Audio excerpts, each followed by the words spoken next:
Hello everyone, good morning. আজকে হচ্ছে আমি একটা নতুন একটা ব্লগ আপনাদের সাথে শেয়ার করব। আর ফার্স্ট অফ অল আমি হচ্ছে সকালবেলা এই যে কফি খেয়ে নিচ্ছি, সাথে রুটি। আর সকালবেলা আসলে আমি কখনোই চা খাইতাম না, হঠাৎ করে আমার শ্বশুরবাড়ি আসার পরে একটু চা খাওয়াটা বেশি হইতেছে, মানে না হইলে হয় না এরকম একটা বিষয়।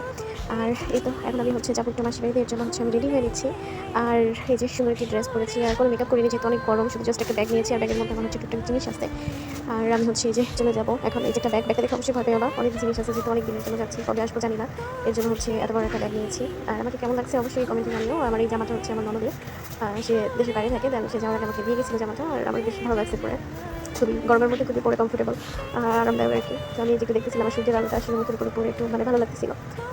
আর এই যে যাইতেছিলাম আমাদের বাড়ি থেকে মানে বেরিয়ে কি অবস্থা। আর এখন দেখো রাস্তার অবস্থা, বৃষ্টি হচ্ছে অনেক, আর এরকম কেটে রাখছে, বাট কোনো মানে অনেকদিন ধরে বলতেছে যে পিচ ঢালাই দিতে, কিন্তু এটা কোনো কিছু করছে না, এগুলো দেওয়া আছে। তো এখানে যাতায়াত করতে আসলে খুবই কষ্ট, দেখো অবস্থা।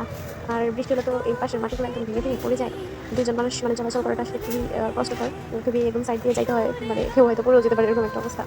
প্রচুর কাদা, প্রচুর কাদা। এটা কবে ঠিক হবে জানি না, ঈশ্বর আশা করতেছি যেন খুব তাড়াতাড়ি এটা ঠিক হয়ে যায়।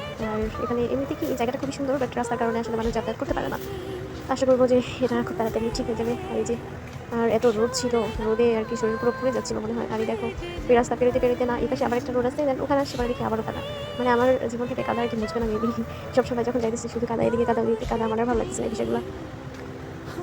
এই তো যাইতেছি, দেখো কি কাদা, এত কাদা কেমনি মানুষ পার করে। এখানে যে পুরাটা রাস্তা কাদা। এখানে স্কুল আছে, অনেক বাচ্চারা যাতায়াত করে, ওদের জন্য আসলে খুবই একটা সমস্যা হয়ে যাচ্ছে। এটা আসলে আমাদের সরকার চোখে পড়তেছে না মেবি। আর এই যে কথা বলতে বলতে হচ্ছে ক্লিপ নেওয়া হয় না, আমি চলে আসছি মাসি বাড়ি। এখন হচ্ছে ড্রেস চেঞ্জ করতে আসলাম, ড্রেস চেঞ্জ করে হচ্ছে আমি এখন চলে যাব। এই যে বিকালবেলা সবাই হচ্ছে কাজ টাজ সেরে সবাই টিভি দেখতেছে, আড্ডা দিতেছে, কিছু মোবাইল দেখতেছে, কেউ পান খেতেছে, কেউ চা খেতেছে, কেউ টিভি দেখতেছে। আর এই যে আমি দেখতেছিলাম আমার একটু হাতটা, যদিও কালো, বাট দেখতেছিলাম আমার হাতটা কেমন আর কি। সবাই যে যার কাজে ব্যস্ত। আর এদিকে পরের দিন সকালবেলা হচ্ছে যে ধান রোদে দিছে, আর আমি একটু কখনো এরকমভাবে করি নাই, বাট আজকে একটু মন ছিল যে ধানটা একটু নাড়া দিয়ে দিয়ে দিতে কেমন হয়, দেন এটাই আর কি দেখতেছিলাম। মানে এখানে আসলে একদম প্রপারলি একটা গ্রামীণ ফিল পাওয়া যায়।